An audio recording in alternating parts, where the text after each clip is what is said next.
Hello friends, स्वागत है आपका हमारे YouTube channel GK with me में। तो आज की क्लास में हम पढ़ना शुरू करेंगे हरियाणा जीके के बारे में। जैसा कि आपको पता है, हमने पहले भी बहुत सारी क्लासेस हरियाणा जीके की कंप्लीट कर ली हैं। आज की जो हमारी क्लास है वो मुगल काल की लास्ट क्लास होगी। इसमें हम कंप्लीट मुगल पीरियड को पढ़ लेंगे और इससे नेक्स्ट क्लास जो होगी वो हमारी स्टार्ट होगी आधुनिक हरियाणा से।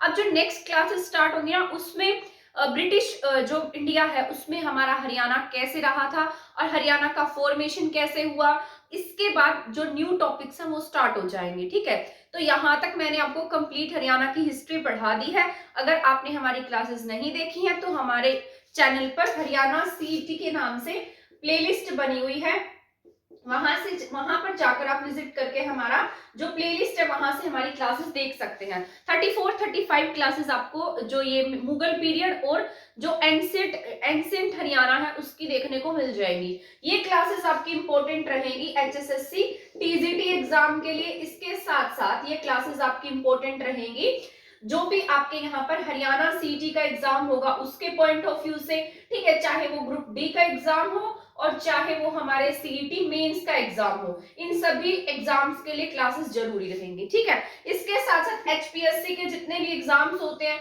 जैसे आपका अभी एचसीएस का एग्जाम मई में होना है, तो उसके लिए भी आपकी क्लासेस जरूरी रहेंगी। क्योंकि जहां तक मुझे ऐसा लग रहा है ना हरियाणा जीके का, मुझे ऐसा लगता है कि पता नहीं क्यों हरियाणा जीके के क्वेश्चंस पूछे जाएंगे। पहले वाले एग्जाम में हरियाणा जीके के सिर्फ 2 या 3 क्वेश्चंस पूछे गए थे। एक बार मैंने 2019 की बात है शायद, मैंने हरियाणा इसी का एग्जाम दिया था एचसीएस का, तो उसमें कम से कम 10 क्वेश्चंस हरियाणा जीके के थे। तो वो एग्जाम तो बहुत इजी लेवल का था। ठीक है, इसके बाद जो नेक्स्ट एग्जाम बना था ना, उसमें हरियाणा जीके नहीं पूछी गई थी। हो जाए कि अब की बार आपके हरियाणा एचसीएस के एग्जाम में हरियाणा जीके पूछ ली जाए, तो इससे हमारे हरियाणा के स्टूडेंट्स को बहुत बेनिफिट मिलेगा। क्योंकि 10 क्वेश्चंस कोई छोटी बात नहीं होती है, ये आपका स्कोर कितना आगे तक ले जाती है ना। जब आप 1 मार्क्स से भी रह जाते हैं तो इतना दुख लगता है।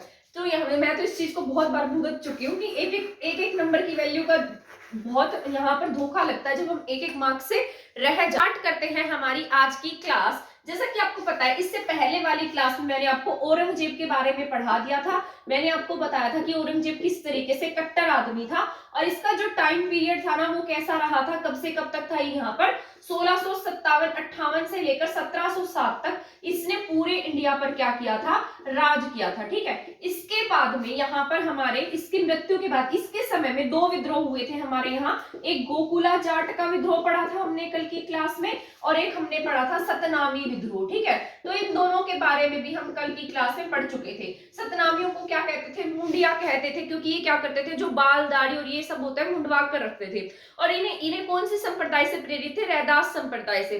कैसे लोग थे, कृषि करते थे। गोकुला जाट का विद्रोह 1669 में हुआ था। तो ये सब बातें ये 1672 या 73 में हुआ था। तो इतनी बातें तो हम ये पढ़ ही चुके थे। इसके बाद हमने पढ़ा था बंदा बैरागी के बारे में। ठीक है, बंदा बैरागी के बारे में पढ़ा था कि उन्होंने किस तरीके से हरियाणा को अपने अधीन कर लिया था, किस तरीके से थानेसर, कैथल, सोनीपत के एरिया को इन्होंने जीत लिया था। लेकिन बाद में 1710 के बाद की बात है, 1700 यहाँ पर 1707 से 1710 तक यहाँ पर वो बहादुर शाह का टाइम पीरियड रहा था, जो 60 से 62 साल तक रहा था। मतलब इसकी एज इतनी थी, क्योंकि जब औरंगजेब की डेथ हुई तो औरंगजेब भी बहुत ओल्ड हो गया था। इसके बाद इसके बच्चे भी जो थे वो भी बूढ़े हो चुके थे। तो ये 1707 से 1710 तक इसका शासन रहा था। कहीं कहीं किसी बुक में लिखा है कि बंदा बहादुर को जो शहादत है वो इसके समय में हुई, और कहीं कहीं लिखा है कि इनकी शहादत फर्रुख सियर के समय में हुई है ना, जिसने क्या कर दिया था, टैक्स फ्री कर दिया था अंग्रेजों को। तो फर्रुख सियर के समय में हुई। इसका टाइम पीरियड था 1710 से 1717 के आसपास तक ये रहा था फर्रुख सियर। ठीक है, तो फर्रुख सियर जो था इसने अंग्रेजों को टैक्स फ्री किया था, यही था वो टैक्स फ्री करने वाला। और इसी के समय में बंदा बहादुर को क्या हुआ, शहादत हुई थी बंदा बहादुर की। तो ये सब पढ़ चुके थे। अब इसके बाद हम पढ़ते हैं कि इसके बाद में जैसे आपके यहाँ पर 1739 के आसपास आपके हरियाणा पर यहाँ पर कौन, आपके इंडिया पर कौन शासन करा था, मोहम्मद शाह रंगीला। इस औरंगजेब की डेथ के बाद में मैंने आपको बताया था कि जो औरंगजेब था वो थोड़ा शक्तिशाली था, उससे लोगों को डर भी लगता था। परंतु यहाँ तक आते आते अब दूसरे देश के जो लोग हैं उन्हें ऐसा लगने लगा कि जो इंडिया है वो बहुत ज्यादा ताकतवर नहीं रहा, यहाँ पर कोई भी ताकतवर राजा नहीं है, सुल्तान या बादशाह नहीं है। तो क्यों ना हम इंडिया में जाए और क्या करें, यहाँ पर शासन स्थापित कर लिया, इंडिया के धन को लूट कर यहाँ से चले आए। क्योंकि आपको पता है उस टाइम पर भी अफगानिस्तान, ईरान, इराक में बहुत अधिक भूखमरी थी, तो लोग क्या करते, इंडिया में आते और यहाँ का धन लूट कर अपने देश में वापस भाग जाते थे। ना जाने कितने ही आक्रमण हुए और कितना ही धन इंडिया से लूट कर ले जाया गया। ठीक है, तो यहाँ पर औरंगजेब के बाद में यहाँ अब कौन शासन कर रहा है, मोहम्मद शाह रंगीला। ठीक है, कौन है ये, मोहम्मद शाह रंगीला। तो ये मोहम्मद शाह रंगीला जो है ये इंडिया पर शासन कर रहा है। तभी यहाँ इराक, ईरान से चलकर एक आदमी इस तरीके से हमारे इंडिया में प्रवेश करता है और यहाँ पर करनाल में इनकी क्या होती है, लड़ाई होती है। ठीक है, करनाल में आक्रमण करेगा ये और इसका नाम क्या होगा, नादिर शाह। क्या होगा, नादिर शाह। ठीक है, तो इसे क्या कहेंगे, तभी में मतलब इन्हीं टाइम पीरियड के बीच में आ रहा है, तभी हमारा इसको पढ़ लेना जरूरी है बीच में। तो ये नादिर शाह जो था ना, यहाँ से बहुत अधिक धन लूट कर ले जाएगा और क्या ले जाएगा ये, यहाँ से हमारे जो दिल्ली में कोहिन वो है, जो क्या नाम है उसका, जो सिंहासन सा है ना, मयूर सिंहासन, तो यहाँ से क्या ले जाएगा, मयूर सिंहासन ले जाएगा। मयूर सिंहासन जो शाहजहां के समय में बना था और इसको डिजाइन किसने किया था, बेबादल सिंह ने। ठीक है, तो किसने डिजाइन किया, बेबादल सिंह ने।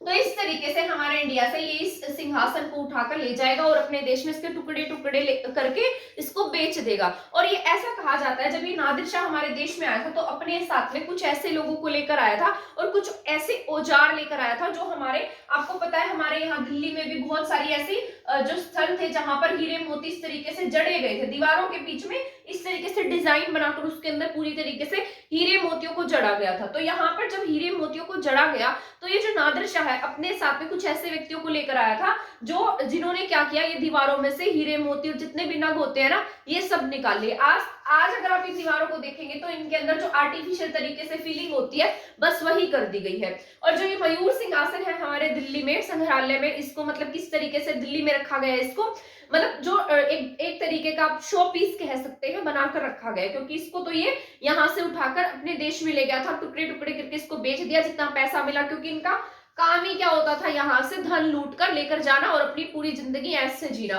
क्योंकि इनके देश में इतनी भूखमरी और गरीबी थी। आज भी देखेंगे तो यहाँ पर क्या है, इनके इराक ईरान में क्या है, यहाँ पर सिर्फ ऑयल का जो सिस्टम है वही ज्यादा है और यहाँ पर इतना ज्यादा बहुत कुछ ऐसा कोई कृषि अच्छी नहीं है, क्योंकि यहाँ की जो जमीन है वो भी बहुत ज्यादा जलोढ़ नहीं है हमारी तरह। तो यहाँ से लोग आए और उठ उठ कर यहाँ पर अपना धन लूट कर वापस से अपने देश में चले गए। ठीक है, तो यहाँ पर ये थी। ठीक है, इसमें मोहम्मद शाह रंगीला की हार हुई थी और नादिर शाह यहाँ से बहुत अधिक धन लूट कर अपने देश में चला गया। इसके बाद मैंने आपको बताया था कि किस तरीके से, मैंने आपको बताया था जो सांवलिया मेव था उसको किस तरीके से हाथी सिंह बड़गुजर ने मार दिया था। और जो राव नंदराम अहीर है उसको कौन सी बेल्ट मिल गई थी, राव नंदराम अहीर। ठीक है, तो राव नंदराम अहीर को बेल्ट मिल गई थी आपके रेवाड़ी की। ठीक है, तो ये कहां पर शासन कर रहा था, राव नंदराम अहीर रेवाड़ी की बेल्ट में शासन कर रहा था। ठीक है, तो यहाँ पर ये शासन करेगा। तो अब यहाँ पर जो रेवाड़ी है ना, अब आपको पता है 1707 में किसकी डेथ हो गई है, यहाँ पर औरंगजेब की। आपने अगर इंडियन हिस्ट्री भी पढ़ी होगी तो आपने जाना होगा कि औरंगजेब की डेथ के बाद में कैसे सभी जो छोटे छोटे राजा थे वो क्या होने लगे, इंडिपेंडेंट होने लगे थे। उन्होंने अपनी रियासतें बना ली थी जिसमें सिख थे, मराठा थे, कर्नाटक की तरफ, केरला की तरफ और त्रावणकोर, ये सभी एरिया क्या हो गए थे, छुटपुट एरिया क्या होने लगे, स्वतंत्र होने लगे, अपने आप को क्या कहने लगे कि हम क्या है, आज से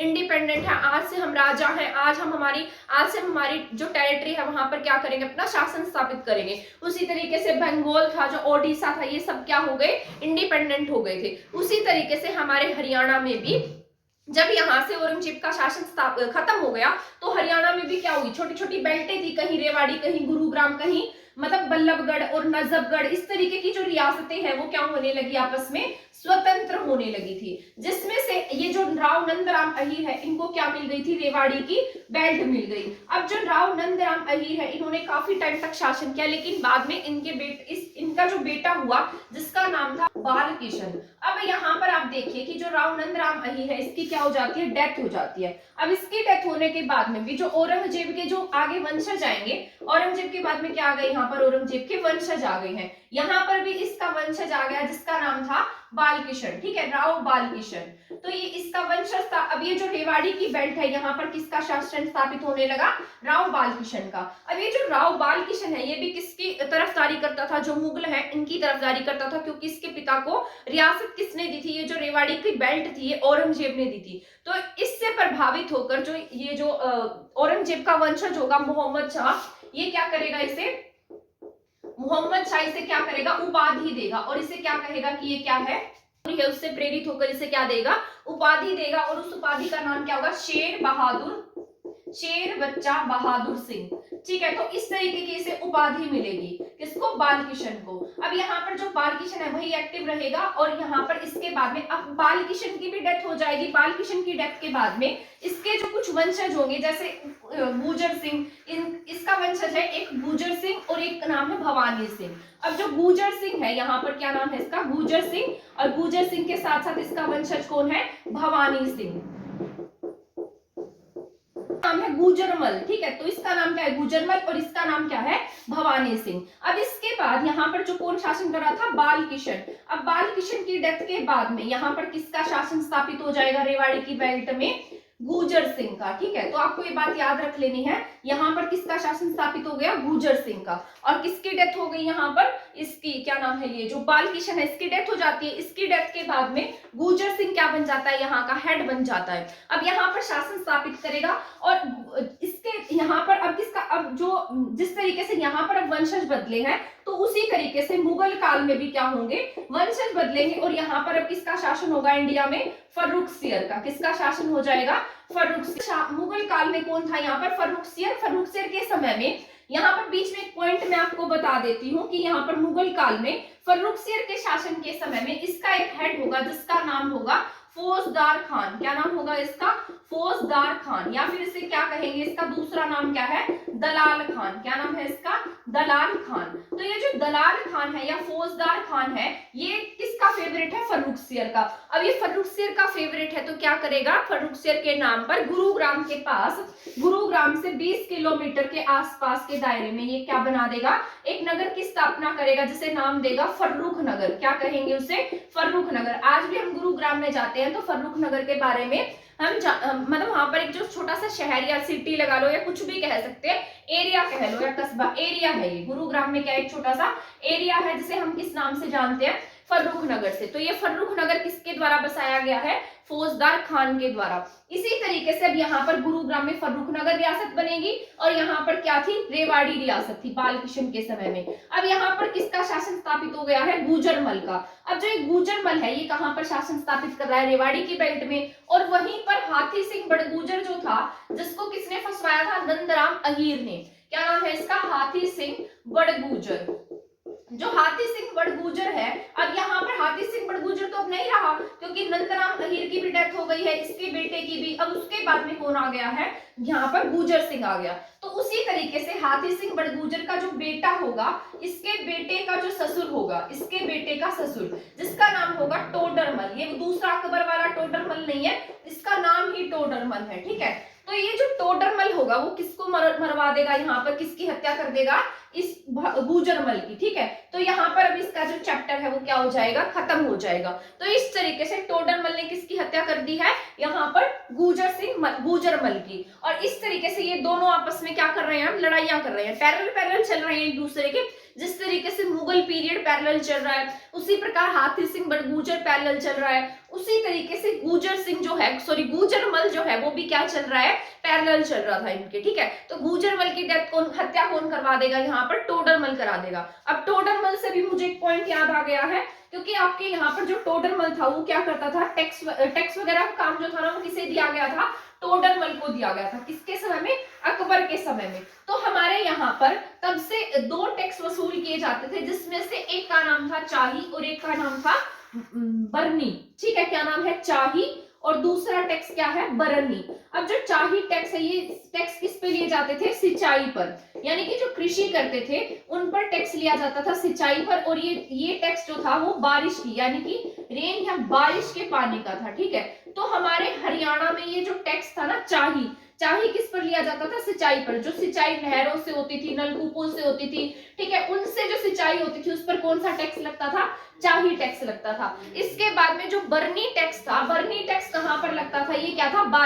बारिश होती थी तो कौन सा टैक्स लगता है यहाँ पर? बरनी टैक्स। सॉरी, यहाँ हमारे हरियाणा में नहीं था, ठीक है, हरियाणा एक ऐसा स्टेट था जहां पर जो ये बारिश वाला टैक्स है ये नहीं लिया जाता था, पहला स्टेट था, ठीक है।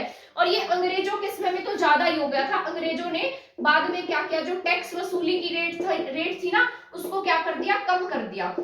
और इसको कम करने के पीछे भी इनका बहुत बड़ा मकसद था, ये ऐसा दिखाना चाहते थे कि जो आपके इंडियंस राजा है वो क्या है? बहुत क्रूर है, यानी कि बहुत ज्यादा क्रूर है, आपसे कितना कितना टैक्स लेते हैं, हम तो आपसे बहुत कम टैक्स ले रहे हैं। अब हम आपसे कम टैक्स ले रहे हैं तो लोगों के मन में क्या होगा? जिससे कम पैसे में मान लीजिए आज की सरकारों में भी लगा लीजिए, जो कम टैक्स लेगी वो क्या होगी? आपकी फेवरेट बन जाएगी, है ना। उसी तरीके से अंग्रेजों से कम टैक्स, अंग्रेजों ने क्या किया? भारतीय जनता से कम टैक्स जो है वो रखा, ताकि इनके मन में जो देसी रियासतें हैं उनके लिए क्या हो? कम भावना हो, ठीक है, और हम क्या बन जाए? उनके फेवरेट बन जाए। तो इसीलिए अंग्रेजों ने यहाँ पर टैक्स की रेट को कम रखा था। और यहाँ पर दो तरीके के जो टैक्स थे, चाही और एक का नाम क्या था?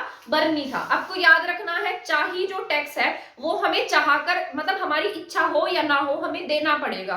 तो चाही टैक्स किस पे लगता था? सिंचाई पर, जो ट्यूबवेल से और इन सब चीजों से की जाती थी, ठीक है। इसके बाद जो बरनी टैक्स था वो किससे होता था? रेन वाटर से। इस पर कोई टैक्स नहीं लगता था, बारिश के पानी का कोई टैक्स नहीं था, ठीक है। तो यहाँ पर ये सब बातें हमने अब जान ली हैं। इसके बाद रेवाड़ी रियासत के बारे में हमने जान लिया, और गुरुग्राम रियासत में जो फर्रुख नगर था उसकी स्थापना कैसे हुई उसके बारे में हमने जान लिया है। अब यहाँ पर आपको देखने को मिलेगा हमारे हरियाणा में बल्लभगढ़ रियासत कैसे हुई, मतलब जो बल्लभगढ़ रियासत है, बल्लभगढ़ रियासत का उद्भव कैसे हुआ, ठीक है, बल्लभगढ़ रियासत का उद्भव।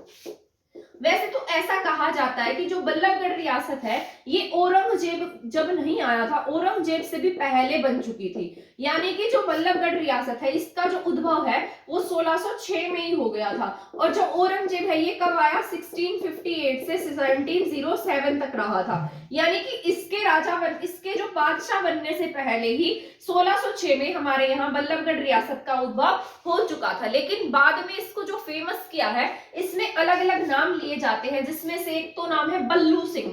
क्या नाम पढ़ते हैं हम? बल्लू सिंह जाट, ठीक है, बल्लू सिंह जाट, प्लस एक नाम है गोपाल सिंह, ठीक है। तो यहाँ पढ़ेंगे यहाँ पर चरण दास, क्या नाम है इनका? चरण दास, ठीक है। तो कहीं कहीं किसी किसी बुक में इसका नाम लिखा है, और विकिपीडिया पर जब हम चेक करते हैं तो यहाँ पर कई बार इनका नाम दिखा शो करता है। तो कई बुक इनका नाम लिखती है और कुछ बुक्स चरण दास का नाम लिखती हैं। कहीं कहीं पर लिखा है कि जो चरण दास था, चरण दास के द्वारा जो ये बल्लभगढ़ की रियासत है इसको बनाया गया था। बाद में जो ये बल्लू सिंह जाट है इन्होंने क्या बनाया? यहाँ पर बल्लभगढ़ का किला बनाया था। क्या बनाया? बल्लभगढ़ का किला। तो इस तरीके से यहाँ पर इन्होंने किसका उद्भव कर दिया? यहाँ से किसका उद्भव हुआ है? बल्लभगढ़ रियासत का। तो ये दो तीन नाम ही आपको बस इस रियासत में याद रखने हैं कि यहाँ पर कौन सी रियासत का उद्भव किस तरीके से हुआ है। छुटपुट आपको पता है औरंगजेब की डेथ के बाद में सभी क्या होने लगे? इंडिपेंडेंट होने लगे थे। सभी क्या सोचने लगे कि मैं भी स्वतंत्र हूं, मैं भी स्वतंत्र हूं, क्यों ना मैं यहाँ पर शासन स्थापित कर लूं। तो इसी तरीके से इन्होंने क्या किया है? यहाँ पर अपने अपने शासन स्थापित करने शुरू कर दिए, जिसमें से कौन था? बल्लू सिंह था, गोपाल सिंह था और साथ में चरण दास था। चरण दास को इसका मेन संस्थापक माना जाता है और बुक्स में कहीं कहीं पर बल्लू सिंह जाट और कहीं कहीं गोपाल सिंह का नाम लिखा है। बाद में आगे चलकर बल्लू सिंह के समय में बल्लभगढ़ का किला बन जाता है। तो ये थी बल्लभगढ़ रियासत के बारे में। इसके बाद हमारे हरियाणा पर ना मराठों का राज होगा। अब आप सोचेंगे कि हरियाणा से मराठों का क्या लेना देना, क्योंकि मराठे तो महाराष्ट्र और इस एरिया में एक्टिव थे और हमारे हरियाणा पर ये कैसे राज स्थापित करेंगे। आपको पता होगा कि औरंगजेब की डेथ के बाद में जो औरंगजेब के वंशज थे वो बिल्कुल ही कमजोर हो चुके थे, तो उसमें से ही उसका एक वंशज था जिसका नाम था आलमगीर। क्या नाम था इसका? आलमगीर। ये आलमगीर बहुत डरपोक सा शासक था, कभी अवध में भाग जाता, कभी कहीं भाग जाता। जब दिल्ली में आक्रमण होते ये उठकर कहीं कहीं भाग जाता था, ठीक है।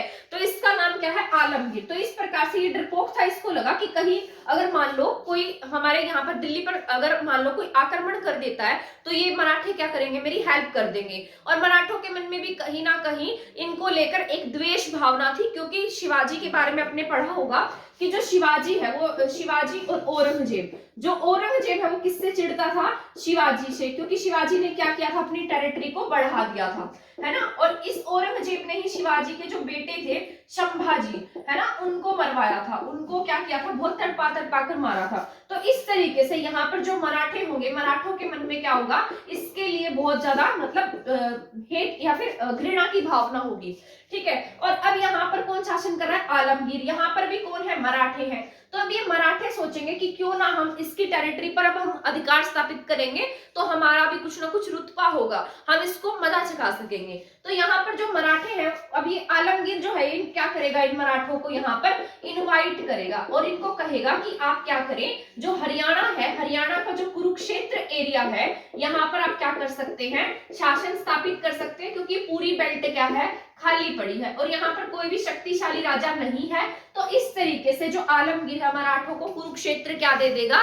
गिफ्ट में दे देगा। और यहाँ पर किसका शासन स्थापित हो जाएगा? अब आपके मराठों का शासन स्थापित हो जाएगा। ये कब की बात है? 1756 से 1757 के आसपास की बात है। यहाँ पर अब किसका शासन स्थापित हो गया है? आलमगीर मराठों का, ठीक है। तो ये 1756 या 57 के आसपास की बात है, यहाँ इनका शासन स्थापित हो जाएगा और यहाँ पर मराठे क्या करने लगेंगे? अधिकार स्थापित कर लेंगे। लेकिन कुछ समय के बाद ही, अब यहाँ पर इन्होंने थोड़े से अपने पैर जमाने शुरू कर दिए हरियाणा में, लेकिन कुछ समय के बाद ही, क्योंकि जो मराठे थे ना, मराठे भी अलग अलग पार्ट्स में डिवाइडेड थे। आपने इंडियन हिस्ट्री पढ़ी होगी तो आपने पढ़ा होगा, उसमें क्या है? कोई गायकवाड़ है, कोई होलकर है, कोई सिंधिया है, ठीक है, कोई भोसले है। तो इस तरीके से ये छुटपुट छुटपुट आपस में ही क्या है? बहुत ज्यादा डिवाइडेड है। तो डिवाइडेड होने की वजह से आपस में ही क्या करने लगेंगे? लड़ाइयां करने लगेंगे। तो मराठों को यहाँ से छोड़कर कहाँ जाना पड़ेगा? अपने महाराष्ट्र में। अभी यहाँ से उठकर कहाँ चले जाएंगे? महाराष्ट्र में चले जाएंगे और 1761 में वापस आएंगे। कब आएंगे? 1760-61 में, जब आपके यहाँ पर पानीपत की तीसरी लड़ाई होगी।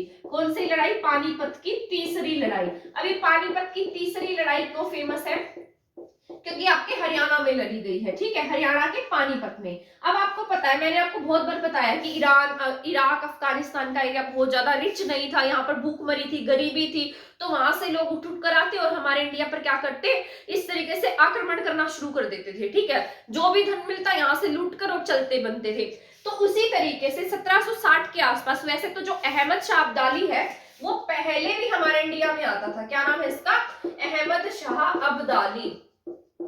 तो ये पहले भी इंडिया में आता था, लेकिन कुछ कुछ समय के लिए आता था। इतनी बड़ी लड़ाइयां इसने नहीं लड़ी, जो भी थोड़ा बहुत सामान मिलता उसको लेकर वापस चला जाता था। तो ये 1760 में फिर से आएगा और ये इस तरीके से यहाँ से चलता चलता हमारे हरियाणा के पानीपत में आ जाएगा। और इसकी लड़ाइयां किससे होगी? यहाँ पर जो ये मराठे हैं इनके साथ में लड़ाई होगी। ये लगभग 2-3 महीने तो बिल्कुल शांत रहेगा, यमुना नदी के आसपास आराम से अपना टेंट वेंट लगा के अपनी सेना के साथ पड़ा रहेगा 2-3 महीने तक, ठीक है। तब तक तो ये लड़ाई नहीं करेगा यमुना नदी के आसपास। और यहाँ पर क्या होगा? इसको जो इंडियंस है ना उसका साथ मिलेगा। किसे? अहमद शाह अब्दाली को। किसका साथ मिला है? इंडियंस का। अब आप सोचेंगे कि हमारे इंडियंस ने जो ये इसकी सहायता क्यों की, अहमद शाह अब्दाली की हेल्प क्यों की? क्योंकि, और मराठों की हेल्प क्यों नहीं की? क्योंकि उस समय में जो मराठे थे ना वो क्या करते थे? यहाँ की जो जनता है उससे बहुत ज्यादा टैक्स वसूलते थे, मारते पीटते, बस उन्हें मतलब टैक्स से मतलब होता था और टैक्स लेते थे। और इन टैक्स में क्या करते? जैसे इनके 2 टैक्स थे, एक का नाम था सरदेशमुखी और एक का नाम था यहाँ पर चौथ। तो 2 टैक्स इनके द्वारा लिए जाते थे। तो यहाँ की जो जनता है वो भी क्या थी? इनसे थोड़ी बहुत परेशान थी। तो इसलिए इन्होंने किसका साथ ना देकर, मराठों का साथ ना देकर किसका साथ दिया? अहमद शाह अब्दाली का। तो इस तरीके से ये 2-3 महीने तक तो आराम से यहाँ पर पड़े रहेंगे यमुना नदी के आसपास। कौन? अहमद शाह अब्दाली। लेकिन यहाँ पर 14 जनवरी 1761 को जो यहाँ पर जो मराठे हैं वो हर हर महादेव के नारे लगाते हुए एकदम इनके ऊपर क्या कर देंगे? चढ़ाई कर देंगे। किस पर? अहमद शाह अब्दाली की सेना पर। वैसे तो मराठे जीत जाते, लेकिन जो अहमद शाह अब्दाली है उसे किसका सपोर्ट मिलता रहा? इंडियंस का सपोर्ट मिलता रहा। इसलिए जो अहमद शाह अब्दाली है ना वो पानीपत की तीसरी लड़ाई क्या करेगा? ये जीत जाएगा। क्या करेगा? पानीपत की तीसरी लड़ाई जीत जाएगा। क्या नाम है इसका? अहमद शाह अब्दाली, ठीक है। तो अहमद शाह अब्दाली ये लड़ाई में जीत जाएगा और यहाँ से जीतकर बहुत अधिक धन लूट लूट कर अपने देश में ले जाएगा। अब जो मराठे हैं, अब मराठे यहाँ हरियाणा से होते हुए अपने महाराष्ट्र की तरफ लौट जाएंगे और यहाँ से लौटते हुए जब ये यहाँ से जाएंगे तो बीच में रास्ते में कहीं इनको जाट, कहीं कोई मतलब अलग अलग कैटेगरी के जो लोग हैं वो भी इनको परेशान करेंगे, इनका धन लूट लेंगे, किनका, जो भी मराठों के पास थोड़ा बहुत धन बच गया है उसको। ठीक है, इसमें जो मराठे हैं इनको बहुत अधिक हार का सामना करना पड़ा था और यहाँ पर जो इनके वंशज हैं वो भी मारे गए थे। ठीक है, तो यहाँ पर ये थी किसकी, पानीपत की तीसरी लड़ाई। अब यहाँ पर अहमद शाह अब्दाली जो है इसका जो मेन मोटिव था वो यहाँ पर शासन स्थापित करना तो नहीं था, ये यहाँ पर आया किस मोटिव से था, धन लूटने के लिए आया था। तो यहाँ से जब ये धन लूटने आया तो ये वापस जब अपने देश में जा रहा था तो यहाँ पर हरियाणा में इसने देखा कि हरियाणा की बेल्ट तो बिल्कुल खाली है, क्यों ना मैं किसी को अपनी ये वाली जो टेरिटरी है वो देता जाऊं। तो यहाँ पर इसने क्या किया, अब ये यहाँ से चला जाएगा और यहाँ पर बीच में दिल्ली के आसपास का जो छोटा मोटा एरिया है, दिल्ली में एक शासक है जो शासन कर रहा है, उसको यहाँ का जो हरियाणा का एरिया है वो देता जाएगा। ठीक है, इसका नाम होगा नजीब खान। क्या नाम है इसका, नजीब खान। ठीक है, अब यहाँ दिल्ली के आसपास कौन शासन कर रहा है, यहाँ पर दिल्ली के आसपास शासन कर रहा है नजीब खान। ठीक है, तो नजीब खान को किसकी बेल्ट मिल जाएगी, अब हरियाणा की बेल्ट मिल जाएगी। और आपको पता है हरियाणा में भी छोटे मोटे राजा काम कर रहे हैं जिसमें सब सिखों का उद्भव होगा, जाटों का उद्भव होगा। ठीक है, और यहाँ पर कौन आएगा, ये नजीब खान आएगा। अब ये जो नजीब खान है ये यहाँ पर क्या करेगा, शासन स्थापित करेगा 1761 में। परंतु इसकी भी लड़ाइयां आपको देखने को मिलेंगी क्योंकि हमारे यहाँ पर अब किसका शासन है, यहाँ पर हरियाणा में जाटों का शासन स्थापित हो गया है। ठीक है, तो जाटों में किसका शासन स्थापित है, यहाँ पर जाट राजा सूरजमल का। किसका शासन है, जाट राजा सूरजमल का शासन यहाँ पर स्थापित है। ठीक है, ये पहले से यहाँ पर एक्टिव है और ये 1755 से ही यहाँ पर शासन कर रहा है। और 1755 से 1764 तक कौन रहेगा हमारे यहाँ पर एक्टिव, जाट राजा सूरजमल, जिसे क्या कहा जाता है, जाटों का अफलातुन। ठीक है, इसे इन्हें क्या कहते हैं हम, जाटों का अफलातुन। किसे, जाट राजा सूरजमल को। अब जो जाट राजा सूरजमल है ना ये बहुत ज्यादा एक्टिव है, इनसे यहाँ के लोग भी डरते हैं, इनके खिलाफ क्या है, इनके लिए क्या है, लोगों के मन में थोड़ा बहुत खौफ है, मतलब एक तरीके से इनका रोब लगा सकते हैं हम, यहाँ पर इनका रोब है पड़ा। तो जो नजीब खान है वो क्या करेगा, जाट राजा सूरजमल से भी लड़ाइयां लड़ेगा लेकिन इसमें हार जाएगा और ये यहाँ से सोनीपत की बेल्ट को छोड़कर चला जाएगा। सोनीपत में क्या होगी, इनकी लड़ाइयां होंगी। ठीक है, यहाँ पर 1764 में जब जाट राजा सूरजमल की डेथ हो जाएगी तो ये फिर से क्या होगा, नजीब खान फिर से हरियाणा में एक्टिव हो जाएगा। ठीक है, और हरियाणा में आकर ये क्या करेगा, विद्रोह करेगा, युद्ध लड़ेगा, मतलब लोगों को मारेगा और अपना खौफ पैदा करने की कोशिश करेगा।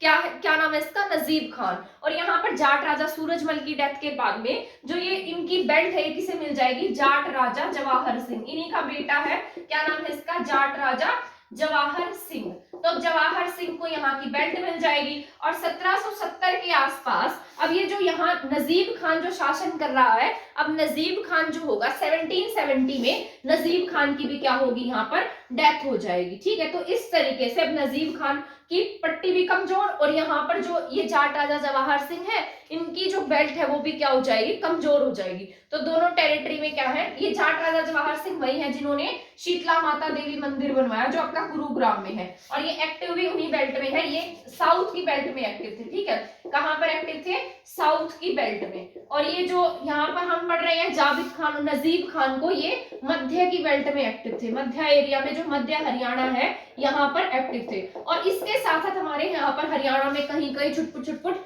सिख भी देखने को मिले हैं, सिख एक्टिव थे, ये कहां पर, ऊपर की पट्टी में। ठीक है, पूर्व वाली पट्टी में सिख एक्टिव है, मिडिल की पट्टी में ये नजीब खान जो है ये दिल्ली वाला ये एक्टिव है, और दक्षिण की बेल्ट में जाट राजा सूरजमल एक्टिव है, जिसका बेटा कौन होगा, जाट राजा जवाहर सिंह। ठीक है, जो क्या बनवाएगा, माता शीतला देवी का मंदिर बनवाएगा, कहां पर, गुरुग्राम में। ठीक है, तो जाट राजा सूरजमल की डेथ कब होती है, 1764 में। इसके साथ साथ 1770 में किसकी डेथ हो जाती है, नजीब खान की। अब आप यहाँ पर ईयर को देखिए एक बार, 1770 देखा ना। अब यहाँ पर आपको पता है इंडिया में कौन ज्यादा हावी हो रहे थे, ब्रिटिशर्स। अब यहाँ पर इंडिया में किसका शासन स्थापित होने लगा था, ब्रिटिशर्स का। अब ब्रिटिशर्स में कौन एक्टिव होने लगे, यहाँ पर ब्रिटिशर्स ने जिस तरीके से आपको पता है 1757 की लड़ाई लड़ी, 1764 की, तो इसके बाद तो ये क्या हो गए थे, ज्यादा ही अपने आप को शक्तिशाली समझने लगे, क्योंकि बक्सर की लड़ाई के बाद तो पूरी की पूरी बेल्ट इनके हाथ में आ गई, दिल्ली की जो गद्दी है वो इनके हाथ में आ गई, बंगाल की दीवानी इनके हाथ में आ गई थी,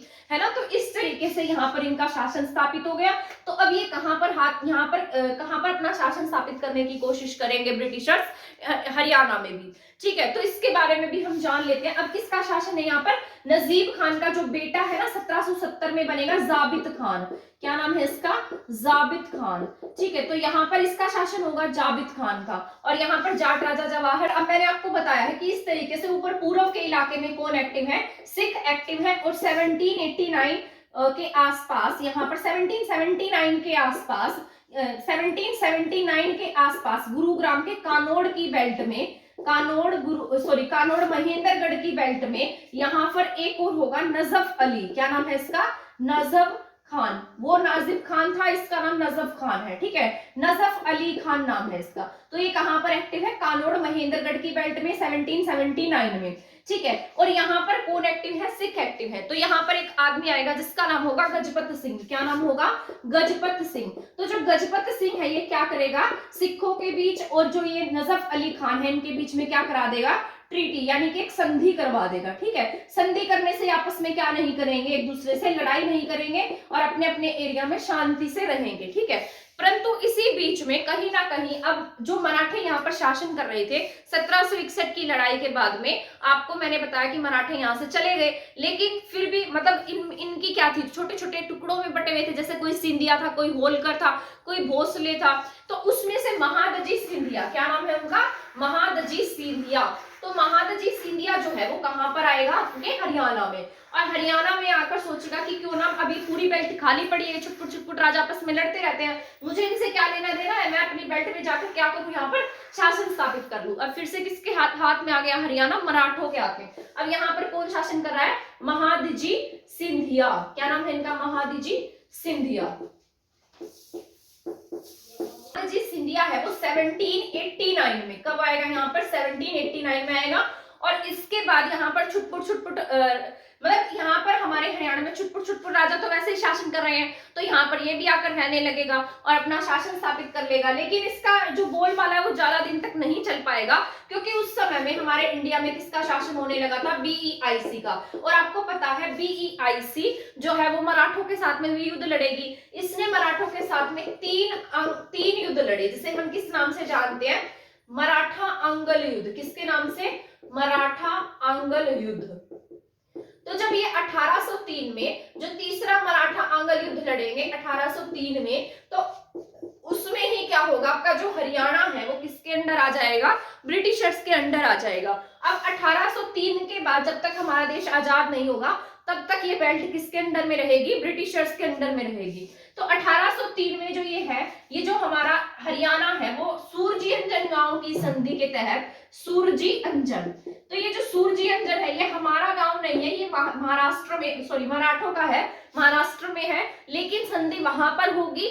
उसमें कुछ इलाके क्या होंगे, जो ब्रिटिशर्स है उसको चले जाएंगे, और यहाँ पर जो उसी में ही आपका जो हरियाणा है, हरियाणा का इलाका है वो किसके पास चला जाएगा, ब्रिटिशर्स के पास चला जाएगा। तो अब जो ये बेल्ट है किसके अंडर में आ गई, 1803 में अंग्रेजों के अंडर में आ जाएगी। कब, 1803 में, ठीक है। तो यहाँ पर आपका खत्म हो जाएगा इस तरीके से, ये जितने भी छुटपुट राजा है सबका शासन यहाँ पर समाप्त होगा, और अब शुरू होगा यहाँ पर ब्रिटिश पीरियड, ठीक है। अब हम स्टार्ट करेंगे, जो एक टॉपिक और रह गया है जॉर्ज थॉमस, उसके बारे में भी मैं आपको पढ़ा दूंगी, क्योंकि जॉर्ज थॉमस आपका पढ़ना इसलिए जरूरी है क्योंकि इसने आपके हरियाणा में क्या किया, बहुत टाइम तक शासन किया। हांसी हिसार में एक्टिव रहा था, आपको पता है जॉर्ज थॉमस की कोठी भी है कहां पर, हिसार में, ठीक है। तो इन सब के बारे में हम पढ़ेंगे नेक्स्ट क्लास में, और नेक्स्ट क्लास में हमारा शुरू होगा आधुनिक हरियाणा, ठीक है, जिसमें हम पढ़ेंगे हमारे हरियाणा का कंप्लीट फॉर्मेशन, कि हरियाणा का गठन कैसे हुआ, और हरियाणा में जैसे ट्रांसपोर्टेशन है, और किस तरीके से हमारे यहाँ पर जो नदियां हैं, झीलें हैं, उन सब के बारे में। ये अब हमारा जो चैप्टर है अब वो आगे की तरफ बढ़ेगा, जो हिस्ट्री है ना वो खत्म हो गई है, अब आधुनिक पीरियड शुरू होगा। आधुनिक पीरियड में ब्रिटिशर्स के बारे में पढ़कर कैसे हमारे हरियाणा को स्वतंत्रता मिली, कैसे हमने लड़ाइयां लड़ी, 1857 की क्रांति में हमारा क्या योगदान रहा, उन सब के बारे में जानेंगे। और तब तक के लिए आप हमारे चैनल के साथ बने रह सकते हैं। अगर आपने हमारा चैनल सब्सक्राइब नहीं किया है तो प्लीज आप हमारा चैनल सब्सक्राइब कर दीजिए। वीडियो को शेयर नहीं किया है तो जल्दी से वीडियो को शेयर भी कर दीजिए। आज की क्लास में इतना ही है, मिलते हैं नेक्स्ट क्लास में नेक्स्ट टॉपिक के साथ। थैंक यू, धन्यवाद।